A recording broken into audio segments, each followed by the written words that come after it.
క్రీస్తునాథుని యందు ప్రియమైన దేవుని బిడ్డలారా, దైవ ప్రజలారా, నేడు మనమందరము కూడా మ్రాని కొమ్మల ఆదివారము లేదా మట్టల ఆదివారమును కొనియాడుచు ఉన్నాము.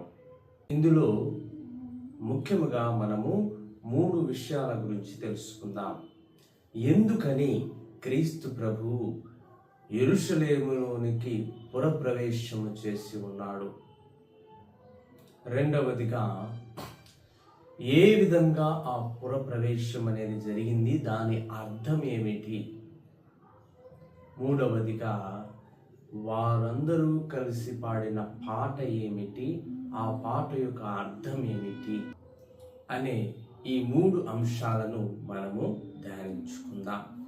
మొదటిగా పురప్రవేశం అనేది, యెరూషలేములోనికి పురప్రవేశం అనేది ఎందుకు జరిగింది అని మనం ఆలోచించినట్లయితే, అది సెప్టెంబర్ నెల 7వ తారీఖు 2026వ సంవత్సరములో జార్ఖండ్లోని రాంచీ అనే ప్రాంతంలో ఒక దుర్ఘటన జరిగింది.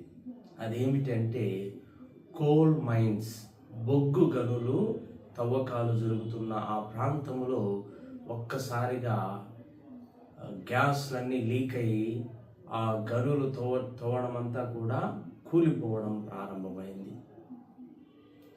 ఇది గమనించినటువంటి లోపల ఉన్నటువంటి వర్కర్స్ అందరూ కూడా త్వరగా బయటకు వచ్చేసారు. ప్రాణాంతకమైన వాయువులన్నీ కూడా రిలీజ్ అయిపోయాయి. చాలామంది వర్కర్స్ అందరూ కూడా బయటకు వచ్చేసారు. కానీ 2 వర్కర్స్ మాత్రము, 2 పనిచేసే వ్యక్తులు మాత్రము అక్కడే ఉండిపోయారు. పనిచేసే వాళ్ళందరూ కూడా బయటకు వచ్చేసారు. ఈ ప్రమాదం జరుగుతుందని అర్థమై తెలుసుకొని త్వరగా వాళ్ళందరూ బయటకు వచ్చేసారు. కానీ 2 పనిచేసే వ్యక్తులు లోపలనే ఉన్నారు. అయితే ఆ ఫైర్ అంతా కమ్ముకొని, ఆ గ్యాస్ అంతా లీక్ అయ్యి మొత్తం ఎక్కడ చూసినా అగ్నిగా మండుతూ ఉంది. వెంటనే ఫైర్ స్టేషన్ నుంచి అందరూ వచ్చి ఆ మంటలన్నీ కూడా ఆర్పేస్తున్నారు. అయితే అక్కడ ఉన్నటువంటి మేనేజర్ చెప్తున్నారు, అక్కడ లోపల 2 ఉన్నారు, వాళ్ళు బతికి ఉన్నారో లేదో తెలియదు, కానీ వాళ్ళని ఎవరు రక్షిస్తారు, ఎవరు వెళ్తారు అని చెప్పి అతడు అడుగుతూ ఉన్నాడు. అప్పుడు ఒక ఫైర్ ఇంజన్ మ్యాన్, అంటే నీటితోటి అగ్నిని ఆపేటువంటి వ్యక్తి ఒకతను, నేను లోపలికి వెళ్ళి వాళ్ళను తీసుకొని వస్తాను అని చెప్పి అతడు సిద్ధమవుతూ ఉన్నాడు. మొత్తం అక్కడ లోపలికి వెళ్ళడానికి స్థలం ఉంటుందో లేదో తెలియదు. అక్కడ గ్యాస్ అంతా కూడా లీక్ అయి ఉంది కాబట్టి సరైన ఆక్సిజన్ ధరించి ఆ సిలిండర్ను పెట్టుకొని అతడు లోపలికి వెళ్ళడానికి సిద్ధమవుతూ ఉన్నాడు. ఈ టైంలో ఒక న్యూస్ రిపోర్టర్ వచ్చి, ఇప్పుడు నువ్వు లోపలికి వెళ్ళాలనుకుంటున్నావు, నీకు అసలు తెలివి ఉందా? లోపలికి వెళితే ఖచ్చితంగా నువ్వు చనిపోతావు అని చెప్పి ఆ న్యూస్ రిపోర్టర్ అతన్ని ప్రశ్నించాడు. అప్పుడు ఆ ఫైర్ మ్యాన్ చెప్తూ ఉన్నాడు, ఇదిగో లోపల ఉన్నటువంటి 2 బ్రతికి ఉన్నారో చనిపోయారో తెలియదు.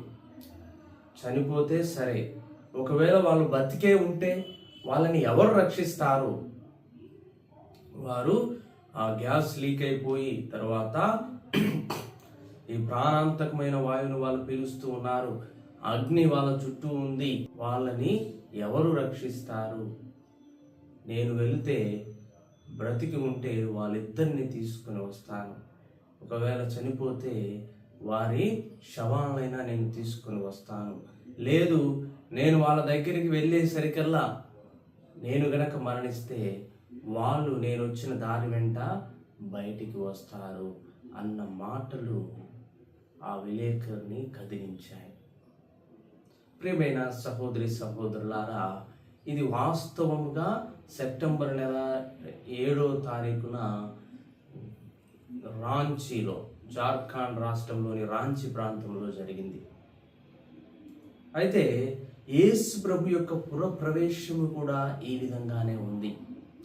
పాపములో మునిగిపోయి పాపం వలన వచ్చిన మరణములో మరణిస్తూ ఉన్న ప్రతి ఒక్కరిని రక్షించడానికి, ప్రతి ఒక్క పాపిని రక్షించడానికి ఎవరో ఒకరు ముందుకు వెళ్ళాలి. ఏ విధంగా అయితే ఆ ఫైర్ మ్యాన్ ముందుకు వాళ్ళు బ్రతికి ఉంటే వాళ్ళ ఆ గ్యాస్ నుంచి, ఆ ఫైర్ నుంచి వాళ్ళని రక్షించడానికి ఎవరు వెళ్తారు? ఎవరో ఒకరు వెళ్ళాలి కదా వాళ్ళని రక్షించాలి అంటే అని అలా చెప్పి అతడు వెళ్ళి ఉన్నాడు. అదే విధముగా ఇదిగో పాపులైన మనందరిని రక్షించడానికి క్రీస్తు ప్రభు నేడు పురప్రవేశం చేస్తూ ఉన్నాడు. ఇది దీనిలో దాగి ఉన్న సత్యము. ఎందుకని ఈ పురప్రవేశం అనేది జరుగుతుందంటే, ఇదిగో ప్రభువు మరణించడానికి సిద్ధమవుతున్నాడు. దేనికోసము? మనందరినీ కూడా రక్షించడానికి, మనందరినీ పాప విముక్తిని గావించడానికి ప్రభువు నేడు యెరూషలేములో పురప్రవేశం చేస్తున్నాడు. ప్రియమైన సహోదరి సహోదరులారా, మరి ఏ విధంగా పురప్రవేశం జరిగింది, దాని అర్థం ఏమిటి అని మనం గ్రహించినట్లయితే, ఆయన గాడిద పైన ఈ యెరూషలేము పురప్రవేశం చేస్తూ ఉన్నాడు. దేనికోసమని ఈ గాడిద పైన పురప్రవేశం చేస్తూ ఉన్నాడు? గుర్రం పైన ప్రవేశం చేయవచ్చు కదా. అంటే రాజులు గుర్రం మీద ఒక నగరం మీదకి వస్తున్నారంటే, ఇదిగో ఆ నగరం మీదకి యుద్ధం ప్రకటించినట్లే. అదే రాజు గాడిద పైన వస్తూ ఉన్నాడంటే, ఆ రాజు ఆ నగరముతో, ఆ రాజ్యముతో శాంతి ఒప్పందం చేసుకోవడానికి వస్తూ ఉన్నాడు అని దాని అర్థం. అయితే క్రీస్తు ప్రభువు కూడా గాడిద పైన యెరూషలేములోనికి పురప్రవేశం చేస్తూ ఉన్నాడు. ఇదిగో శాంతి దూతగా, వినమ్రుడిగా, వినయ విధేయతలతో ప్రభువు ఆ ప్రవేశాన్ని చేస్తూ ఉన్నాడు. దాన్ని మనము జకరియా గ్రంథములో 9వ అధ్యాయము 9వ వచనంలోని 2వ భాగంలో మనం చూస్తాము. ఇదిగో నా సేవకుడు గాడిద పైన వస్తున్నాడు, వినమ్రుడై వస్తున్నాడు, విధేయతతో వస్తున్నాడు, శాంతికరుడుగా వస్తూ ఉన్నాడు, శాంతి దూతగా వస్తున్నాడు అన్నట్లుగా అక్కడ రాయడాన్ని మనము చూస్తున్నాము. ప్రియమైన సహోదరి సహోదరులారా, మరి దీనిలో పరమార్థం ఏమిటి అని అంటే, ఇదిగో నేటి సమాజంలో ఉక్రెయిన్ రష్యాలతో మొదలైనటువంటి యుద్ధము ఇరాన్ అమెరికా వరకు వచ్చింది. పశ్చిమ ఆసియా అంతా కూడా ఈ యుద్ధ వాతావరణం నెలకొని ఉన్నది. క్రీస్తు ప్రభు గాడిద పైన ఒక శాంతి దూతగా వస్తూ ఉన్నాడు. ఇదిగో ఈ యుద్ధ వాతావరణం మనకు వద్దు, శాంతి మనకు కావాలి, శాంతి మనకు అవసరము అని క్రీస్తు ప్రభు చెప్పకనే చెప్తూ ఉన్నాడు. ప్రతి ఒక్క క్రైస్తవుడు కూడా శాంతి కోసం ప్రార్థించాలి, ప్రపంచ శాంతి కోసం ప్రార్థించాలి. ప్రతి ఒక్క క్రైస్తవుడు కూడా శాంతి దూతగా ఉండాలి అని మనకు ప్రభువు తెలియజేస్తూ ఉన్నాడు. మరి ఆ గాడిదను తీసుకొచ్చిన విధానాన్ని మనం చూసినట్లయితే, ప్రభువు చెప్పాడు, ఇదిగో ఒక గ్రామానికి వెళ్ళండి, అక్కడ కట్టివేయబడినటువంటి గాడిద పిల్ల ఉంటుంది, దాన్ని విప్పి తీసుకొని రండి. ఎవరైనా ఏమైనా అడిగితే ఇది ప్రభువు నాకు పని ఉంది అని చెప్పండి అని చెప్తూ ఉన్నారు. అయితే ఆ గాడిద ఏ విధంగా ఉంది? కట్టబడి ఉంది. ఆ బంధాలను విప్పి తీసుకుని రమ్మంటూ ఉన్నాడు. ఇదిగో పాపము చేత, మరణము చేత, కష్టాల చేత, బాధల చేత, శ్రమల చేత మనమంతా కూడా కట్టివేయబడి ఉన్నాము. ప్రభు మన బంధకాలన్నిటినీ విప్పడానికి సిద్ధముగా ఉన్నాడు. మన బంధకాలన్నీ విప్పడానికే ఈ లోకానికి వచ్చి ఉన్నాడు అని మనమందరం కూడా గ్రహించాలి. తర్వాత ఇది విప్పేటప్పుడు ఎవరైనా ఏమని అడిగితే ఏమని చెప్పమన్నాడు? దీనితో ప్రభువునకు పని ఉంది అని చెప్పండి అన్నాడు. అంటే ఆ బంధకాలన్నీ విప్పిన తర్వాత నీతో నాతో ప్రభువునకు పని ఉంది. ఏంటా పని?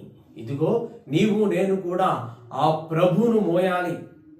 ఈ లోకములో ఒక శాంతి దూతగా మనము ఆ ప్రభువుని ఇతరులకు చూపగలగాలి. నీవు చూసినప్పుడు, నువ్వు చేసే పనిని చేసినప్పుడు ప్రభు శిష్యుడు, శాంతికరుడు అని నీ నుండి ప్రభువునకు పేరు రావాలి. అది నీ వల్ల నా వల్ల ఇప్పుడు సాధ్యమవుతూ ఉందా? నేటి ఈ యుద్ధ వాతావరణంలో నివసిస్తున్నటువంటి మనము శాంతి దూతగా ప్రభువు నిన్ను నన్ను నడవాలి అని చెప్పి మనకు సందేశాన్ని అందిస్తూ ఉన్నాడు.